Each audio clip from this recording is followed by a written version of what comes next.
You're listening to Stephanie and Fox, where we aim to educate, enlighten, and evolve your intimacy. You can find us at evolveyourintimacy.com to learn more about counseling, self-study courses, intimacy, sex education, and the retreats that we provide. This show contains discussions about relationships, intimacy, and sex, and is meant for those that are 18 years and older. Now sit back, relax, listen up, and get ready to evolve your intimacy. Okay, so Femme Domme, or also known as female domination, is a kink that's growing to be more and more popular amongst men and women in the bedroom. Yet, still it's highly misunderstood by others. So my question is, have you ever wanted to explore domination, but you're really unsure of where to start? You're not alone in this. Okay, I'm going to be very vulnerable this evening and talk about some of my personal insecurities and fears surrounding the beginning of my journey into domination. Okay, I didn't know if you set up like you were going to say something.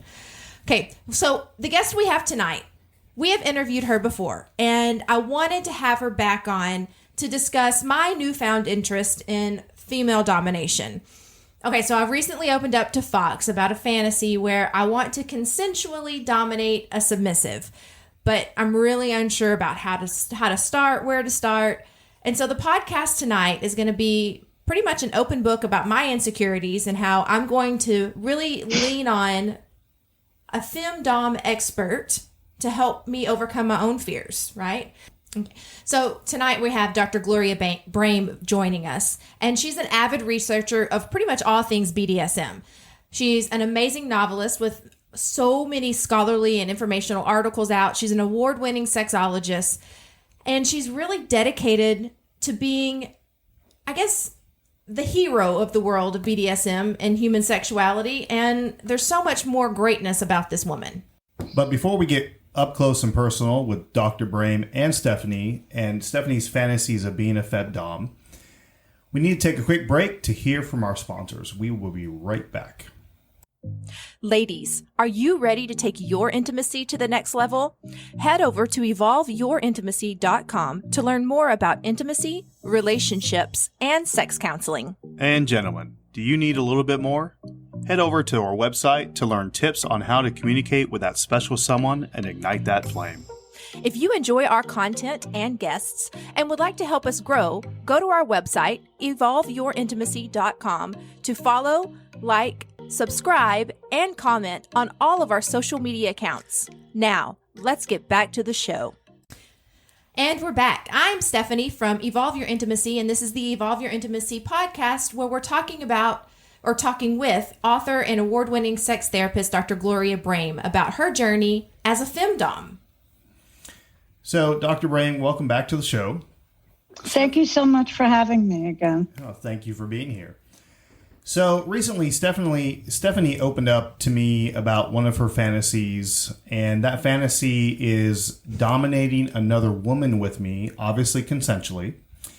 And she expressed some fears, some lack of knowledge, also some positive thoughts that went along with that. And we would like to share with our listeners what a Femme Domme is, and have you tell us a little bit about your personal journey as a Femme Domme and what we're hoping to get out of this, or I guess what Stephanie is hoping to get out of this, is some further education and some insight from a female point of view. Mm-hmm. Well, my journey began a really long time ago, like 35 or 40 years ago. And really until the minute that I finally was awakened to it,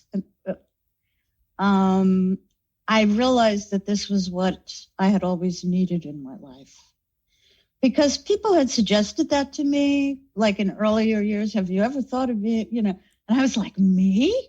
No. In fact, when I first got into kink, I thought maybe I would be 50-50. I really thought I'd be submissive. But I also, just out of curiosity, opened up a Femme Domme account, because I knew somewhere in me, maybe that was really real.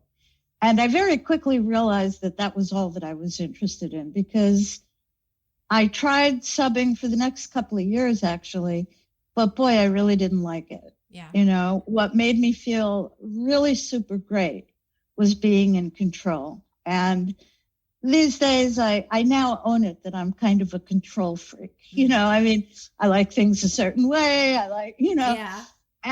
and it's in my sex life as well. When now, you know, at that point when I was just making this transition and trying to think about it, I realized that my favorite times with men were when I had them lay back and I just did things to them. I didn't necessarily do anything kinky, but I played with their bodies. And that gave me a feeling of power that I didn't have from them, literally, you know, from them, even from them going down on me. Because in those days, it was like they did what they wanted and I kind of endured it, you know? Yeah. Or even from having intercourse, unless I was on top, which I liked. You know, so I started to realize that even in my vanilla years, there was this constant thread that I really wanted to do kinky things. And occasionally I did get a boyfriend to do something with me. You know, very light bondage, which I liked. And, but nothing really hardcore. And then when I finally woke up to the reality, and, you know, this was just the pressure of other people saying, this is who you really are. Yeah. You know? Yeah. And finally I decided, well, maybe it is what I am. And I have to go to a club and I have to figure this out. And I was living in New York at the time. So there were play venues where you could go. And I went to one and I boldly, you know, I guess I was dressed in a leather miniskirt and that was all it took, you know. And boots, you know, that was all I had. That was leather. It was boots and a leather miniskirt. And men identified me as a femme domme. And they started coming up to me and saying, would you please do something to me, mistress? You know, that kind of thing. So I took one of them up on it. And the whole experience was a high. I don't even really remember what I did. I didn't have toys with me or anything. I just sort of verbally dominated him and kind of humiliated him a little bit on stage, made him suck his thumb, held his hair very tight, you know, and while a crowd watched, you know, and because club scene, people gather. Yes. You know. Yes, they like to watch. And I just floated out of the club after that. The friend I was with said, maybe you've had enough. I said, yeah, I've had enough. So I floated out of the club and it was like one of the greatest emotional highs I'd ever had. And suddenly in the years to come, other things started to fall into place. I realized I had greater success with my relationships. Okay. In what ways do you feel like?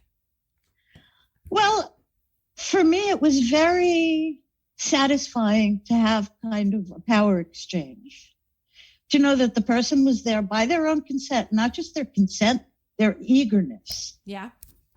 Their powerful desire to be in that position. And they treated me like a queen. That is nice. It was new to me. Yeah. You know, all of my relationships had been egalitarian or with, shall I say, bad boys. And maybe they didn't treat me as generously as subs did. But subs from they were respectful, they were kind, and they were obedient. You know, if I said something, they did it. And I loved it. It just felt so relaxing. Oh, okay. Emotionally, psychologically to me. You know, because I had just divorced the husband after a very contentious marriage. And I realized that the whole marriage was this constant power struggle between the two of us about everything. Where we'd eat and where we'd go and how we'd spend the weekends and what we'd watch on TV. Everything was a power struggle. And now it was all over. And it just felt like this is where I was always meant to be. So, and that was 35, 36 years ago or more. And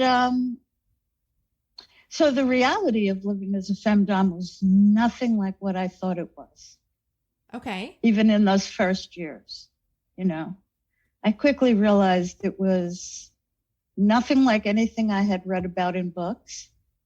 Nothing like I had read about certainly in fiction, but even in the science of the time, which made all Femme Domme, that's why I couldn't identify. They always describe Femme Dommes as these angry, stern, vengeful women, really harsh personalities. And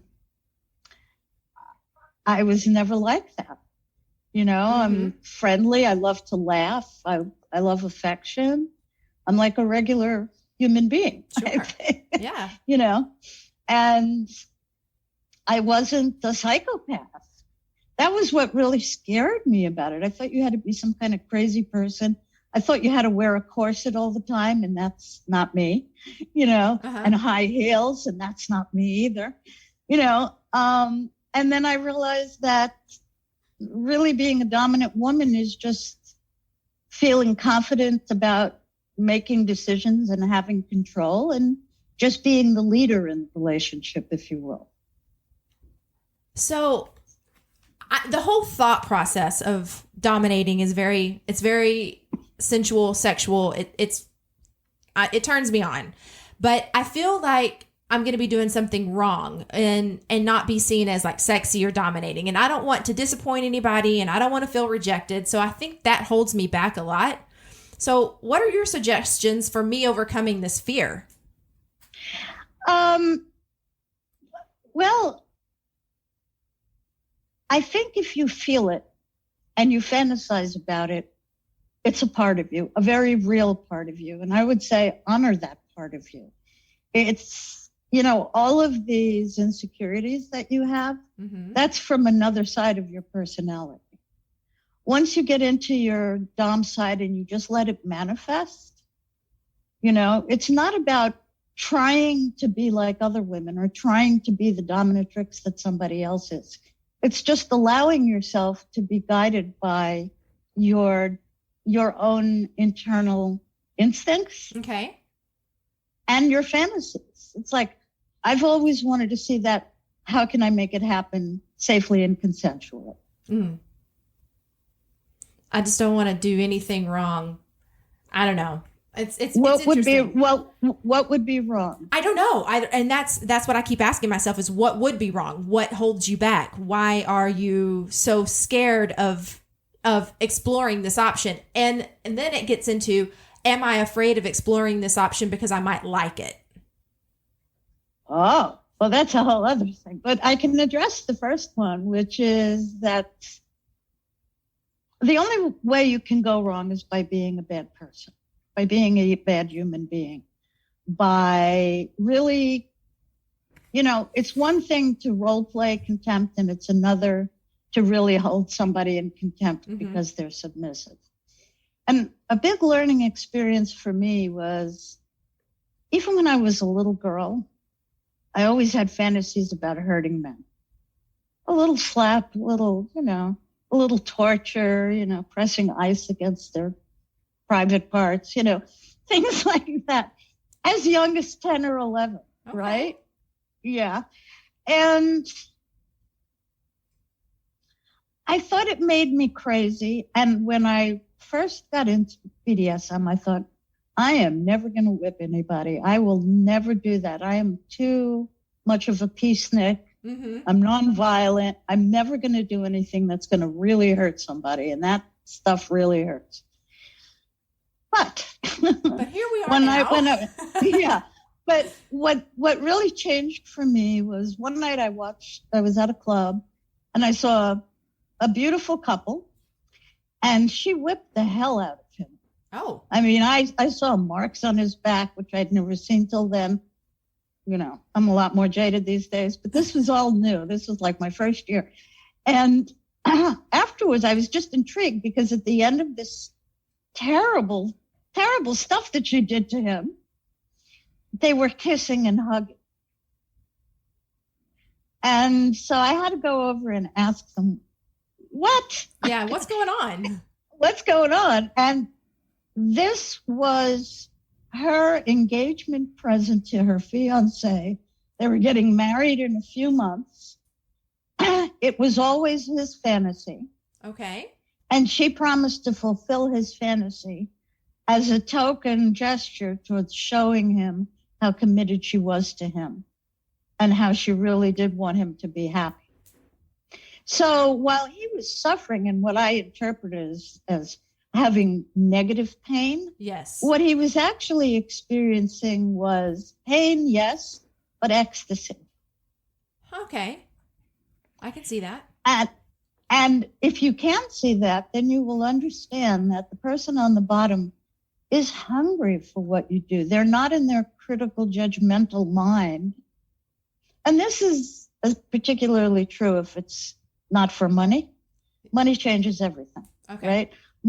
If you're working as a pro dom, there are a lot of clients may come to you with expectations. This is what I'm paying for.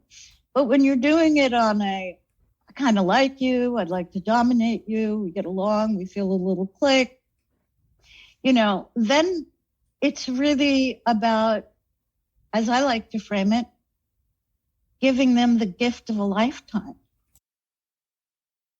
Okay, so this is some really great information, but we need to take a really quick commercial break to hear from our sponsors. But when we return, we're going to be talking to Dr. Gloria Brame about ethical power exchange. Not quite ready for sex therapy, but you still have questions about sex, relationships, intimacy, and communication?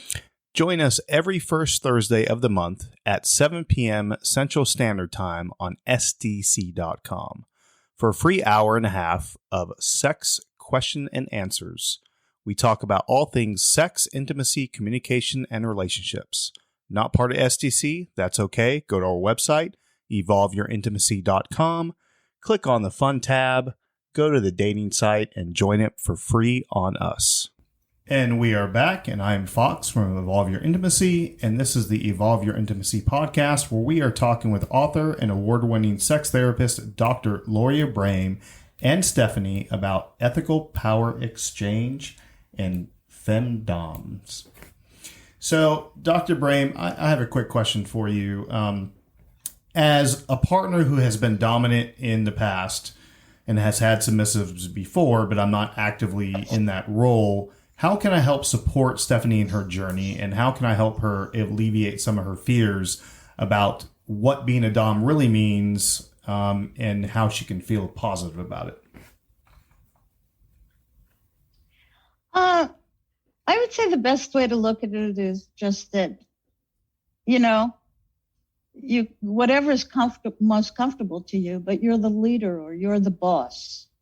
Or if you're doing a role play, maybe you're the mommy or maybe you're the daddy. I don't know how you are with gender. Yeah. But you can assume any title or role that you want within this context. And I think it's, there are no rules about this. Again, what really intimidated me at first was I thought that I had to look and act like pro-doms do to get clients. Okay. I mean, even pro-doms are really nice people, usually, but they develop this whole mystique and, and everything to deliver male fantasies. But you're not tied by any of that. I mean, even if you were paid, you wouldn't have to be tied by that. We've become infinitely more fluid about our definition of what makes a dominant today than we were 30 years ago when I was first coming out, and it was very rigid. Mm-hmm. So I would say embrace your strengths. Okay. You can be if you're a sensual person, you can be a sensual dominant. You can begin, as I did, with mainly psychological domination, just seeing what it feels like to give the orders for a change and to see what the other, will they get down on your knees and, will they kiss your feet and will they bring you a cup of tea? And, the gentle kind of stuff where you're just sort of the boss for a while.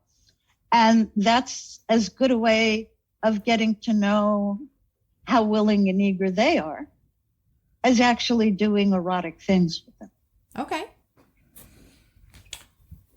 I really like that. And I'm definitely going to try and put that into effect with you, Steph. Okay. So, another question, Dr. Gloria, can you explain to us? We had mentioned earlier an ethical power exchange. Can you explain what that is, what it means, how it is broken down, and why it's so important to the sub-dom relationship? Yeah, the best kinds of players are people who are fairly emotionally stable and emotionally mature. Oh, there throws me out. No, I'm just kidding. And have a good sense of humor. There we go. Say all of that combined, because an ethical power exchange simply means that both sides have agreed to what they want coming from an equal place. It's not, I will do, when you have the sub say, I will do anything you want. Most of the Femme Dommes I know say, really? Yeah. You'll poke yourself in the eye with a stick? Because no one should do anything that another person wants, even in total power exchanges. We all have to have some kind of boundaries. So a lot of people, for that reason, negotiate an ethical power exchange to set out the terms very clearly. I definitely won't do this. I definitely won't do that. And that's on both sides. It isn't just the sub saying, you can only take me this far. It's the dom saying, I don't really enjoy doing XYZ things either. Or I'm not going to be the dom who tells you that I want to break you. I've heard a lot of shit over the years, frankly. And some people are doing this self-destructively. I explained to a client recently that, there are just as many messed up people in the BDSM world as there are in the real world, because the BDSM is part of the real world. Yes. We're not a cult. We're not a religion. We're not this place where once you join, everyone is beautiful and everything is beautiful. It's just the world. What it is, though, what it does provide is a safe environment to be yourself, because you won't be judged. Yeah. And you'll have to have fewer conversations about what BDSM is, because you're all there taking the classes. And so your likelihood, it's not that I feel like you're just as likely to meet somebody during a hookup or even at the grocery store who would be a good partner for you as you are at an S&M club. And that's a mistake a lot of people make, is they think, I will only meet that person at a club. That's not true. Those are not really great environments, because it's a limited pool of people. And the reality is that there are tons of people all around the world who are really kinky. And they're everywhere, and you're not going to recognize them, because they're teachers and they're doctors and they're truckers people. And they're cab drivers. Yeah, they're everybody. And so, but I wanted to add something that I should have mentioned when you were asking, how can I get into the space? Okay, please do, yeah. An old friend of mine, she's gone now, but she was really famous in her day as a professional dominatrix, named Ava Torell. And she told me that for her to become uber femdom, which she was really serious about it, it began with putting on her boots and her leather clothes. Because just getting into those clothing, it made, and looking in the mirror and seeing how she looked was incredibly powerful. And I think that's a really sweet way for maybe any of the women out there who would like to be a femdom, for them to experiment, dress up as a dominant. It can be just all black if you want, with, dramatic makeup, perhaps, if that's your style, or wild hair, if that's your style, but your fantasy vision of what you think a dominating woman should look like, not somebody else's, yours. Mine, okay. And a good pair of boots. I think I have a few good pair of boots. A few good boots. or many? No, I have 3. But boots that make you feel, a Powerful. little taller and a little more powerful. Like, I can kick ass in these boots. Absolutely. And then you look at yourself in the mirror and you can radiate through and understand this is really who you are. Mm-hmm. At least a part of who you are. In that moment, at least, and it's a division of my personality. Yeah. I wouldn't call it a division. Yeah. But no, actually, okay, so say- the division was not the right word. Yeah. That a part. You know, I'm like, I can be a super sadist. I can be a super loving, gentle, affectionate dom. And I get down on the floor and I play with my puppies like a child too. You know what I mean? Yeah, okay. And to me, I don't see any division. I feel fully integrated. I feel that it's not that I have different personalities. It's that we all contain multitudes of genes and genetic markers. Yeah. A little bit from here and a little bit from there and a little from Africa and a little from our parents. You know what I mean? Sure, yeah. And we can express those parts of ourselves. And we do freely all day long, actually. You know, sometimes we bump a knee and we go, I have a boo-boo, right? What's that? That's not the adult you, you know? But then we have to go into a meeting or give a lecture or a speech somewhere, and suddenly we're the celebrity on stage. And we Yeah. have to step into that role. Everyone's staring at us. Yeah. And, you know, or if you have kids, you're a mother to your kids. You think like a mother, you act like a mother. Isn't that a separate kind of personality? In other words, we all play different roles all day long. You're right. You're very right. So it would seem that what you just said is we play these different roles. It seems like we engage in power exchanges every day. So how is being in a power exchange relationship different from the power exchanges that we experience with our acquaintances in daily life? Consent. Consent. Okay. Explicit, informed consent. You know, your kids didn't agree to you being the mommy. Very true. Very true. You didn't consent to that bad teacher being your teacher. You know, when you think about it, most power roles, you know, who hasn't worked for a bad boss, for example? I mean, most power roles in the world are non-consensual. They're what you fall into. There's an authority figure you didn't ask for telling you what to do and you don't want to.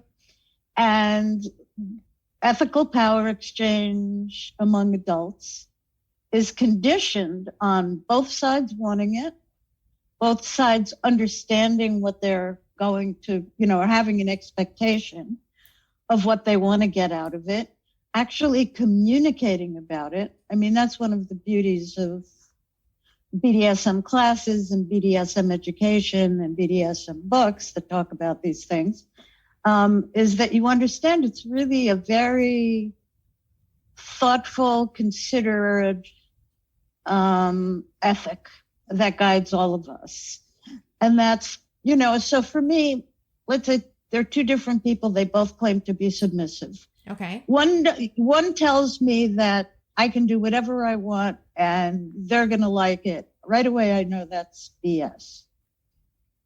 It's just not true. Yeah. And they will find that out for themselves. So they're not really, you know. And the other one says, well, I have this and this and this desire. I don't expect you to fill them all. I'm happy to compromise, but I have faith that we can make it work. That's basically the kind of attitude that both the Dom and the sub really should bring to that. And we communicate, and honestly, you know, a lot of marriages aren't beyond the yes, I do, you know, the actual terms and conditions of the kind of relationship they're going to have, or who's going to run the sex life, or how they're going to split up their chores. You know, in BDSM, it may not be chores, but it may be certain kinds of things like the sub always opens the door for you, you know, Okay. or it's whatever you want, you know, or they always bring you, you know, my sub always brings me a cup of coffee when we travel. She's like my personal concierge when we travel, and because she loves doing that for me. She just loves, and she's good at it. So she has an opportunity to shine, and she gets well praised for it. And I obviously love having someone do all the stuff that I find annoying and frustrating to do. Or she's, so, but it's all because she gets a kick out of doing it. I get a kick out of her doing it. We chose to have this kind of power exchange together. She lets me know if something is kind of at a limit, so I never push it. I never had that in my vanilla marriages. That's why there was such a power struggle, as I said, in one of my previous marriages. Nothing was negotiated. Okay. Nothing, So it was all just who could get what. Yeah. And I see that a lot. I see a lot of marriages where, needless to say, this hurts my feministic dominatrix heart, where it is assumed the man is going to run things, even if he's not competent to run them. Yeah. See that a lot. And the woman is along for the ride, and she would have done a better job running their finances, or she would have done a better job being the one that had, brought home the paycheck instead of him, while he stayed home and took care of the kids. And I'm pretty delighted to see that, that kind of, those cultural assumptions are fading somewhat. Yeah. But they're still very strong in straight culture. And by straight, I mean, vanilla. Sure, I get that. Yeah, in the vanilla culture, yeah. So, Yeah. Dr. Brame, in your opinion, how far should a power exchange relationship go into a kinky relationship? And I guess a second part of that is, if the couple is participating in that power exchange relationship, how can they improve that dynamic so it's fully successful and satisfying for both people? Okay, those are two very different questions. Yeah. I'll answer the second one first. Okay. And that one is how will they How go can they through improve the it? Yeah, how they improve how can it? they improve the dynamic? By the way they can improve it is by allowing themselves to consistently evolve and adapt. I wrote a book called Different Loving 2. It was a follow-up to my original work, and I wrote that book, I guess it was out about 5 years ago. And what I did is I went and interviewed a whole bunch of people who'd been in this kinky world for 20 years or more. And I asked for their perspective on who they were back then and what kind of advice they'd give to themselves now and what had changed for them. And it was my observation that the couples that were most successful and most happy were very different people after 20 years in BDSM. They had learned a measure of patience and tolerance and forgiveness. Their loves for each other had deepened because of their history. And they were in a really, really, really good space. And the couples that didn't do well and the people that didn't do well were the ones who were basically the same people they were when I spoke to them 20 years ago. They hadn't grown. They hadn't grown. And it's hard for me even to understand because I feel I'm still, even at my age now, which is 66, that I'm still learning and growing. And that next year could be completely different from this year, depending on, well, my husband died last year. So now I'm a widow. So I don't know, will I ever have another man in my life? Will I have 20 men in my life? Who can say? Right? But it's Right? beautiful that you have the options. Well, it's, life is very mysterious in how it moves forwards. Sometimes you're on a speeding train and sometimes you're just sitting by the river waiting for a fish to bite. Yeah. Yeah. And you can't really always control that. You can only put yourself in those places and hope that things happen. So I don't know. I mean, I don't understand how people didn't grow, but I guess that they didn't want to, Okay. that they didn't welcome change, and all the people that I am closest to have grown so much. And that's, there's science even that backs that up, that like, established BDSM couples actually seem to have fewer problems and greater longevity than vanilla marriages do, and I think a lot of it has to do with the wealth of experience that we have with each other, how naked we have and vulnerable we have to be with each other in order to have these kinds of really radical experiences together. Right. And the amazing amount of things we learn about the nature of power itself. How some people throw it away or waste it on the wrong people. Yeah. And how you can negotiate power, how being a bottom doesn't mean you're powerless. It doesn't mean you run there's that myth about, a good relationship is run by the bottom. No. A good bottom negotiates wisely and is the person they really are. They don't become a fake person, but they fit the person they are into a certain dynamic. So, for example, my submissive of 20 some years, is an incredibly powerful person in her daily life, and people fear her. Yeah. And with me is just, a darling pumpkin. You know what I mean? Yeah. He's very accommodating and does a lot of things for me and loves to submit to me.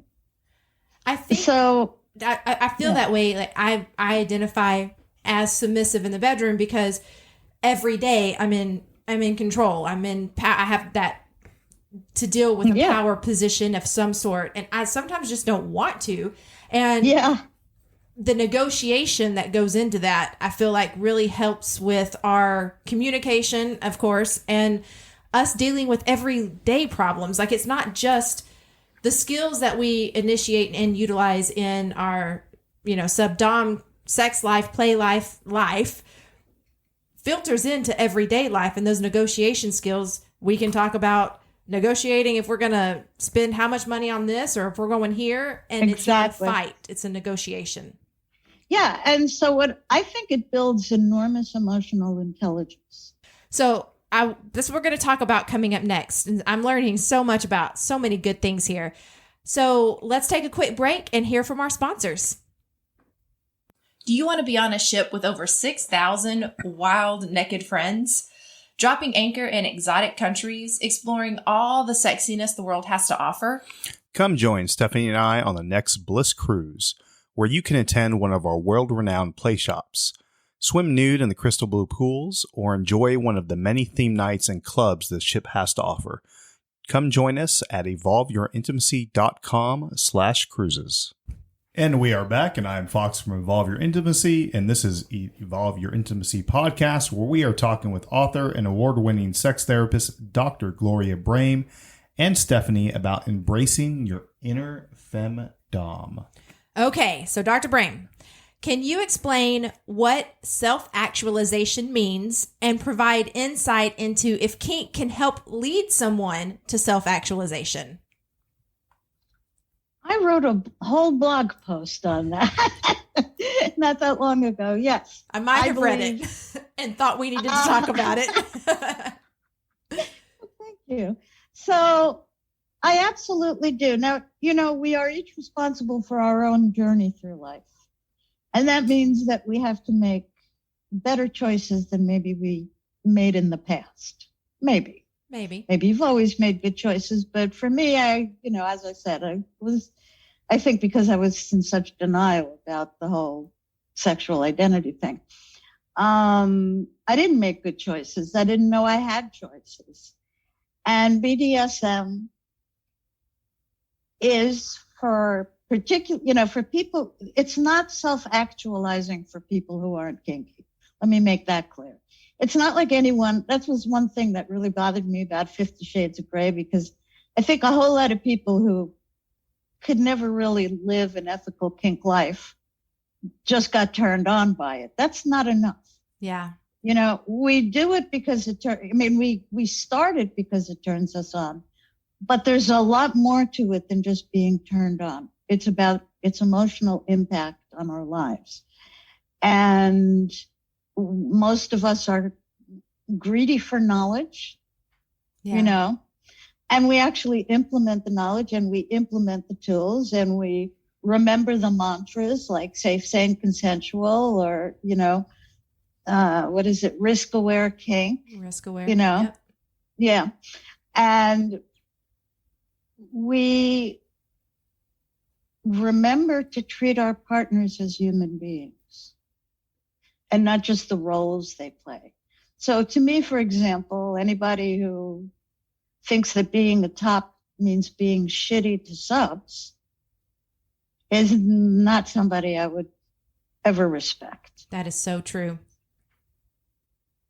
You know, because that is a role that a person chooses to play because it's deeply erotic to them. And I don't even think it's necessary to analyze why people become this way. First of all, I suspect that it's in our genes anyway. And second of all, there is no one answer. There are as many answers as there are people. You know, for some of us, it was maybe an event in our early lives or maybe an event when we turned 30. You know, it doesn't matter, you know, or maybe there was no event and it was just boom from your adolescence. You had this fantasy and you couldn't get rid of it no matter how ashamed of it you were. You know, that's a typical client in my practice is going to be somebody who has struggled with shame since they're 12 when they first realized that other people got off on, you know, tits or ass. Yeah. And they got off on feet. And since then they're like, I'm a freak. And now they're 30, 40, 50. And they still feel like freaks. They did not evolve. Yeah. If they had been active and involved with the educational side of the community, they would have met people just like them who also had no explanation for why they were, but had learned to just love themselves as they were because there were other people who loved them for being who they were. And I think that's another piece of it for me is I never felt as much love as I've felt since being a Femme Domme. Because I feel love for this part of me that I was too shy or afraid to let out or to even admit that I had. It seemed so shameful to me. I was a nice Jewish girl. You know, and I always thought, you know, you had to be Ilsa, what was it, the Nazi queen or whatever? Yeah. You know, that's what a dominatrix was. And you can imagine as a Jewish girl, that was not what I ever wanted to be, right? And, you know, Helga or whatever her name was. But anyway, so it was really, you know, like it opened my third eye, if you will. And I see that in all of my good friends. They all really evolved. They evolved their style of play. They evolved their kindness, their patience. They evolved their trust. Because again, when you have repeated experiences with a person and their positive experiences and their naked experiences, I mean, emotionally naked, you develop a bond that lasts forever. You really do. That's a great way to put that. So it was poetic. As a segue off of that, you know, because we're basically talking about the evolvement and where it gets to, or where people, I guess, that's their goal. What advice would you give to those that want to get started in the BDSM journey, but they just have no idea where to go or who to talk to or what to do? Me, right here. You're talking to me. Well, there is no easy answer where to find the people. People ask me that all the time. Of course, there's places like FetLife.com. You know, there's a place that's more international called The Cage. There half a dozen or a dozen kinky dating site apps. Those are probably your best bet to at least start looking around for somebody to play with. But I suggest that where you really start is by reading your ass off. You know, by really reading as much as you can from authors who have a lot of stars, you know, that this is, you know, they're real people who really do this to really know something about it, and who talk about what the journey is like, and actually gathering many different points of view. So reading different books by different femme dommes or about different femme dommes. There's one I could recommend. I think, and the name doesn't come back to me right now, but it came out a few years ago, where somebody actually went around and interviewed a bunch of pro-doms and lifestyle femme dommes, and just asked about their journeys, really, you know. And I think that's a very meaningful thing for women, because you have to understand there is no one perfect femme dom. It just doesn't exist. And we're not carbon copies of each other. We all add our own personality to it. And that's the self-actualization piece of BDSM, is that, you know, you are the master or mistress you want to be according to what your core values are as a person. And if you don't have those core values, well, BDSM is there to help you out by suggesting key core values like consent. No consent. If it's not consensual, it's not BDSM. That's how I see it, you know. And not just consent, you know, not just, yeah, sure, I'll try that. Yeah. But do you understand what it means? Sure. You know, do you understand that if I tell you to kneel, I could leave you there for 2 hours if I wanted to? You know, it's not going to be on your schedule, right? So you understand that. So carefully consider what you might consent to, or you might consent to a spanking, but you're not telling me what kind of spanking, you know. So maybe with some people, I just test their limits. I kind of have a thing that, after many years of experience and a lot of mistakes, right? We all have those stories. You know, the first time I'm with somebody, I don't go anywhere near my capacity to give them whatever I'm giving them. If I'm going to tie them up, it's going to be very light bondage.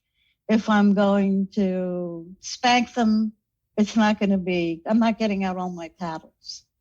Because especially if they're not very experienced, I can't trust that they even know what's going to feel right to them. Sure. But also experiencing it. Because you're like you have to do it. Yeah. I have to because because you have no way of knowing, you know, if you fail, you fail, big deal. Yeah. It's not like, you know, your name will be scrubbed out of the book of life or something. I mean, so, you know, it's just, oops.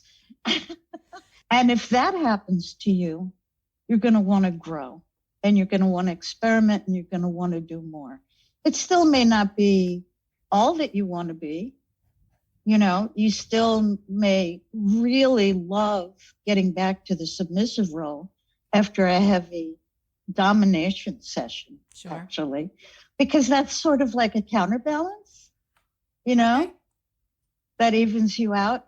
But you have to try, because sex itself, and BDSM to me is sex, okay? Sex is experiential. You can't analyze your way into it.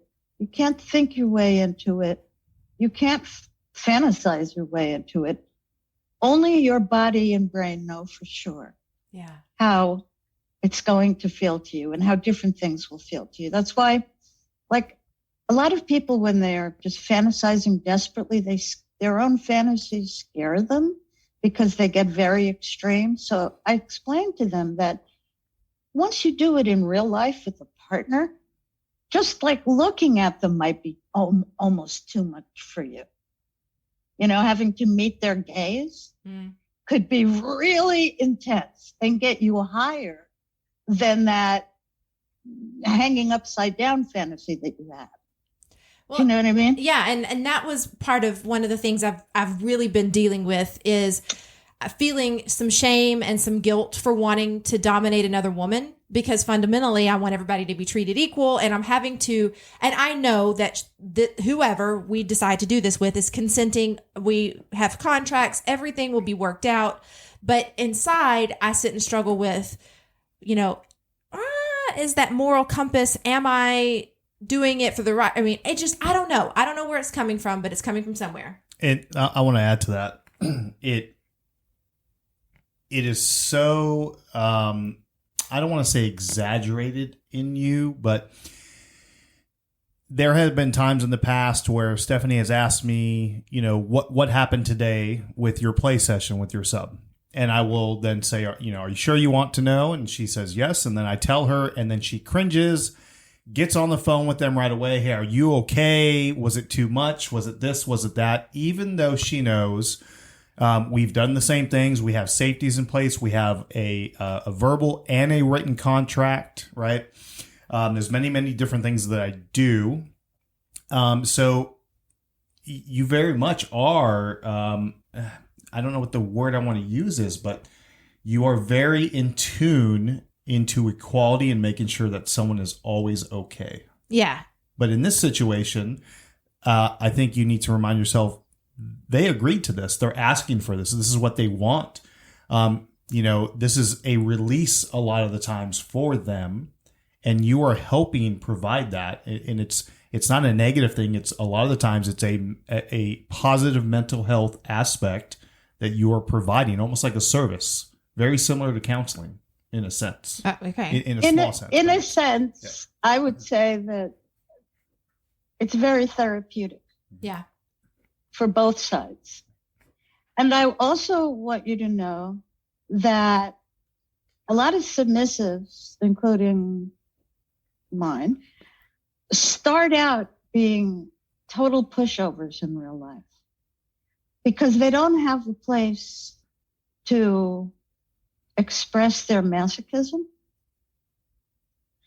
And they end up getting mistreated by bosses and partners and always coming out on the shitty end of the stick, really, in relationships.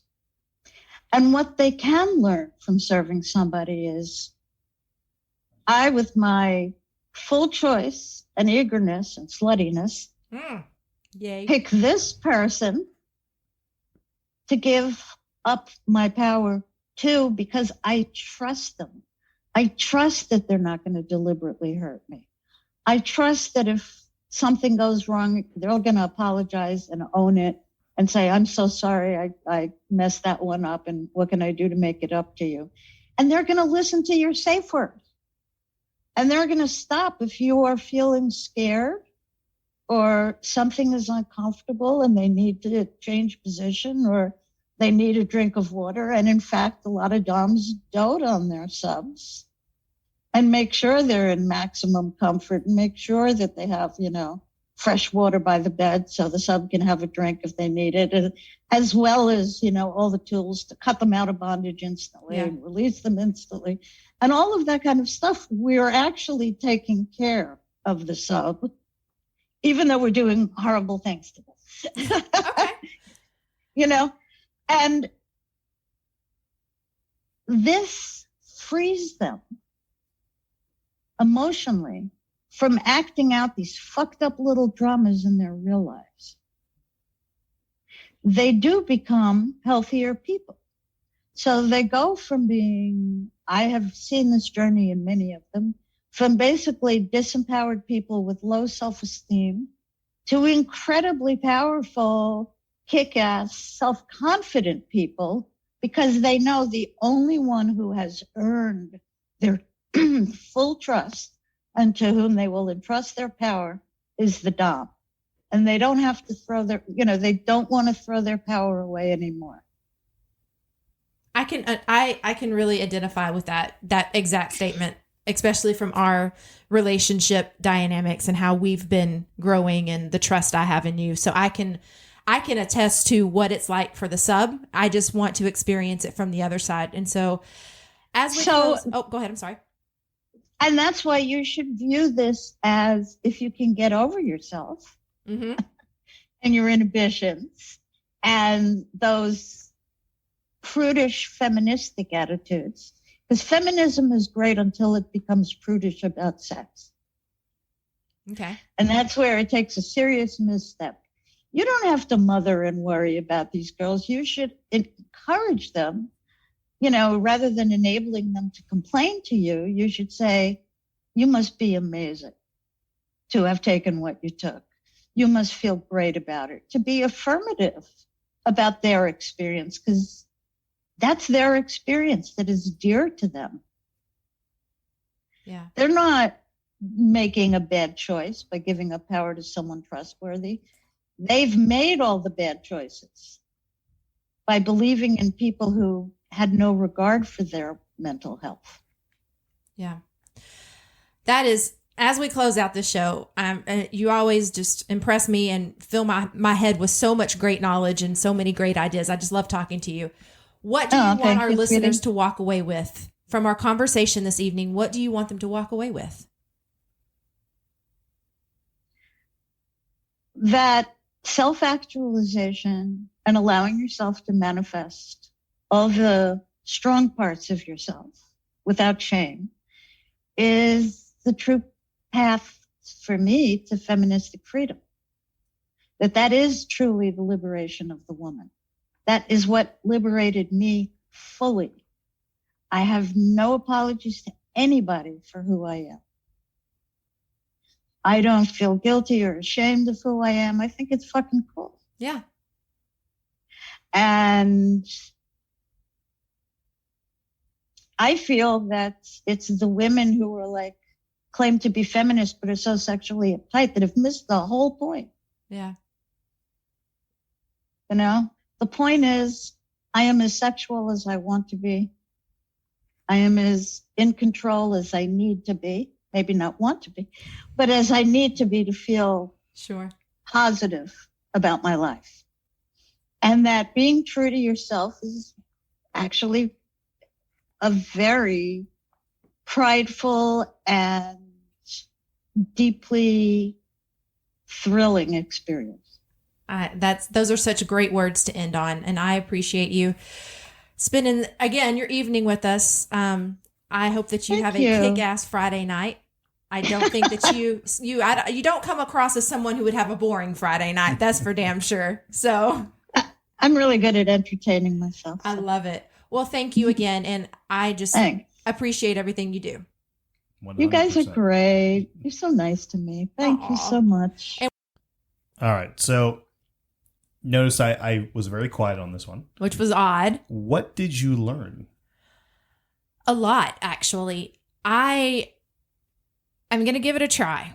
I think that what I needed to have was permission to access that side of me. And I think that's exactly what Dr. Gloria did. She gave me the permission to say, you know what? I'm a little kinky and I want to try the dominatrix, dominating. I don't even know what to call it. Femme Domme. But it's okay. And I'm going to try it. And I'm going to be okay. Well, you will absolutely be okay. Well, I mean, I know that, but it's given myself the permission. You'll be okay. The sub will be okay. And looking at it from the perspective of the sub wants this, I'm doing something because I want it when you do things to me, right? I want that. Yes. So understanding it from that point of view that this is what they want, and they're in the same headspace you are when we're doing that type of play. Yeah. Mm-hmm. So I want to experience a different kind of headspace, but that's really my takeaways from it. Well, you know what we need to do then? What? Well, what our next step is we need to find ourselves a female that is interested in being a sub. Okay, well, first, I want to create my Femme Domme. I need to build her like I got you. Dr. Gloria was talking about. I mean, I know it's going to take us a while to find somebody, so you can start looking. But you want to create that ego, not in a negative way. But yeah, that personality, that trait, that person, that individual, within yourself. Yeah, absolutely. So that's the first thing I'm going to do is I'm going to start looking at what would make me feel powerful. Yeah. So if you like the shows that Stephanie and I put on with Evolve Your Intimacy, we ask that you go to our website, evolveyourintimacy.com, click on our social media links. What was that about to say? Social media or something? Who knows? Let me lead you to our social media. Comment, follow us, subscribe, and do all those fun things. It definitely helps us out, and it helps us provide further content. So speaking of content, if you go to our website and you can sign up for SDC.com, that is Seek, Discover, and Connect. It is a alternative lifestyle, non-monogamous style dating website. And we do live sex talks every first Thursday of the month at 7:30 Central Standard Time. Our next one is going to be August 4th. Yep. Again, 7:30 Central Standard Time. Absolutely. And so you can also find my newest article in ASN Lifestyle Magazine. And the article is called Anal Play, Understanding the Science Behind Why It Feels So Good. So another thing that's coming up that's going to be new with our podcast is our season 3. And we just really quick want to tell you what to expect because we're going for more quality and less quantity, which means we're only going to be doing 2 shows per month. One with just Stephanie and I, and then one with one of our either celebrity or PhDs or very highly skilled experts within whatever field that we're discussing for that night. Yeah, absolutely. It's going to be going to be different, but the same quality as it always has been. Yep. So we hope that you further continue to enjoy our show. Yeah. And if you have any comments, suggestions, or anything, again, please go to our website, reach out to us, and let us know. Yeah, absolutely. Have a good night. Good night. Thank you for taking time out of your day to listen to our show.